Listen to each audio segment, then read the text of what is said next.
How's it going, everybody? Bret Mix here, Macho Wrestling 101 for another Summerslam review. Today we do Summerslam 1994 from Chicago, Illinois at the brand new United Center.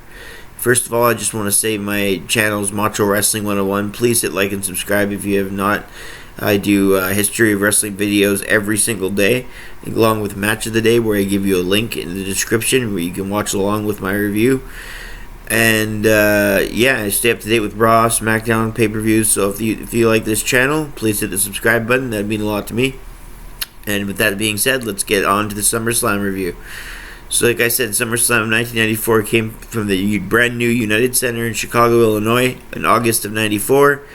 They drew a crowd of about 22,000 people, which is about 2,000 past capacity due to the having room for the floor, more room for the floor for seats.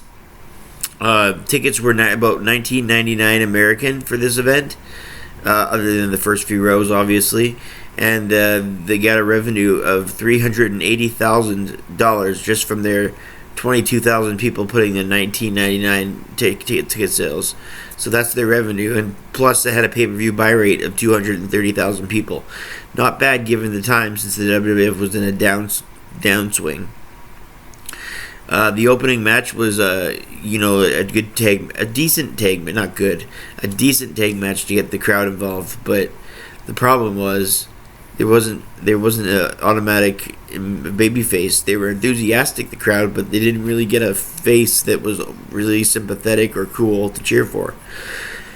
It was the $1 Million Corporation. It was IRS and Bam Bam Bigelow with DiBiase against the Head Shrinkers with it was Fatu and Samu, and kept with not Captain Lou Albano. What's his name? I can't think of it right now. With the Head Shrinkers, the manager. It's gonna bother me. Sika or Afa, one of the two. Apologies if it's neither. Nonetheless, this match, I was just focused on the match. I didn't really remember what the manager's name was. I know he's the guy with the wide eyes and the big fro, and he's small. Anyway, maybe you can chime in the comments section and show me what an idiot I am on this part. So they dominated most of the match to the Head Shrinkers. They were ultimately DQ'd. It was a typical 90s match with the heels working on the hot tag. Fatu nailed a huge splash off the top to IRS. DiBiase distracted the ref to prevent a count, but then Bigelow went after Lou Albano. So it was Albano on the apron. Afa went in the ring to go after Bigelow, and then the ref called for the bell for a disqualification in 7 minutes 20 seconds. So I had it written down as Albano, so I'm not sure if I was wrong, or if I wrote it down wrong, or if I was right. Either way, the commentary team told me when I was writing my notes. So, anyways, this opener, I've spent too much time on it. It's two-star tag match. Well, let's get on to Bill Nakano and Alundra Blaze for the women's title. This match is probably the greatest women's match in WWF history to this point. WCW would have some great matches at World War III, Starrcade for the next couple years, 95, 96, that were better than this match. But I think this match I rate 3 stars. Between Bull Nakano and Alundra Blaze, they put on one of the best women's matches, like I said, up to this point. There might have been some good, fabulous Moolah matches in the 70s or 80s, but I haven't seen any that beat this one. Blaze won this one with a beautiful, and Wendy Richter had some decent matches in the mid-80s too. Blaze won this one with a beautiful German suplex into a bigger bridge for the pinfall at 8-10, and it was just a great suplex to a much bigger lady. A very good match between two skills wrestlers. Nakano did an overpowering heel that used submission holds to weaken her. Blaze showed a lot of heart fighting back and ultimately got the win. So yeah, like I said, 3 stars for that victory by Alundra Blaze to become stay the women's champion.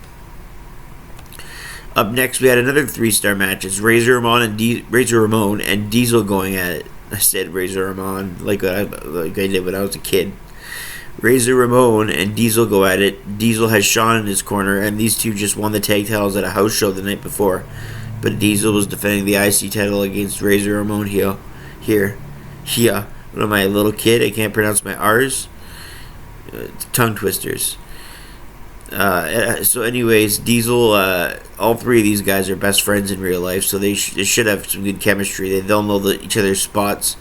In the end, HBK goes to hit Razor, but with the sweet chin music, but he ducks and he hits Diesel. Then Razor covered him at 15:03 and became the new IC champion. Diesel was hot at Shawn after this. Kayfabe. I gave it 3 stars. So a couple of 3 stars matches in a row, and now we got Luger and Tatanka, who sold out to the $1 Million Man. Tatanka kept telling Luger that he sold out. Luger kept claiming his innocence. What would end up happening? DiBiase came to the ring halfway through, and I just want to say these two had a match at King of the Ring '93 was better quality than this match. Luger and Tatanka. Their match at King of the Ring '93 was that 15-minute draw. Remember, where that's how Bam Bam got the bye to the finals before he lost to Bret ultimately, because Luger and Tatanka were in a 15-minute draw. This match only went 6:03, and it ended when DiBiase came out to ringside, and Tatanka was behind Luger. Luger was distracted. DiBiase gave Luger the money, and Luger kicked the money out of the ring. There were a bunch of $10 bills because the camera zoomed in on the $10 bill. So there was just tens. I think they maybe wanted it to make it look like it was 100 because how they're folded over is that you could just see the 10, but the camera zoomed in on the canvas floor and it said 10. Anyway, that's what they did, and Tatanka rolled up Luger after Luger kicked the money out of the ring. So Tatanka then joined forces with DiBiase, so it was a swerve. Tatanka was the one that sold out, and Tatanka joined the $1 Million Corporation. For the story and for the swerve, I'll give this match a few extra points, and I rate it 2 stars 3/4. Almost the third straight 3-star match. Next up is Double J versus Mabel. A slow match. JJ hit an impressive leapfrog. Double J hit an impressive leapfrog to jump over all that mass of Mabel. It was more like a one-legged leapfrog, but he did what he could, and it was pretty impressive.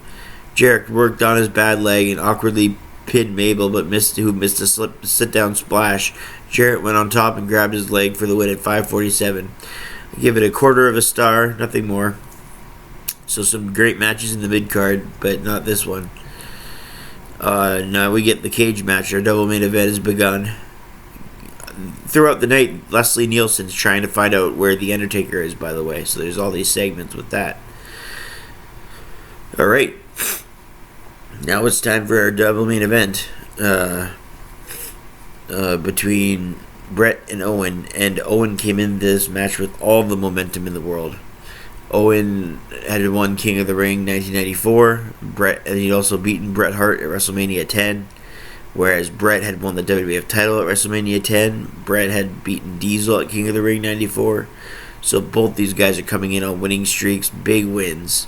And they're brothers, they hate each other, and then there's a steel cage separating them. What people don't realize about this steel cage match is they wanted it to be like Magnum TA and Tully Blanchard, which is, by the way, the only cage match I rate higher than this cage match from Starrcade 85. They wanted these guys to rip each other apart. I like the fact that they didn't. They played it more as who could escape the cage first, which is what a cage match should be. And also they did it to keep out the Hart family, so there's no drama, even though that still kind of happened at the end. But when you look at it, they made the cage match this way because they made the WWF title look prestigious. They made it whoever could leave the cage first. That's where the prestige would land. And they made the title more important than the blood hatred that they had for each other. And that is what I respect about this match. I can see why Dave Meltzer gave it 5 stars. The crowd was completely into each fake finish. Each time somebody's climbed the ring and gets close, the crowd was just going ape shit each time. They had them in the palm of their hands. And to be honest, it didn't need to be brutal and gruesome. If they did go that route, I could see how everyone would give this match 5 stars. But there's a lot of people that hate on it because it's more of a jungle gym type match. Who can escape? But that's how a cage match is supposed to be. And they're putting the title before they're putting their hatred. So, ultimately, I have no problem with it. I rate it 4.5 stars. I at times rated it even higher than that, but nonetheless, Owen got his leg tied up into the cage when Bret dropped to the floor at 32:22. So a classic by all means. Bret Hart. It was over half an hour long. It didn't feel that long, and one of the best title matches in WWF SummerSlam history, and WWF history for that matter. It's probably in my top 100 matches ever, maybe top 50 or 75 even. I have to look at the list. I got a list 1,500 matches above 3.5 stars, and I've got it mostly in chronological order. So I got to do something with that list on these videos here. Maybe a countdown, maybe some kind of thing.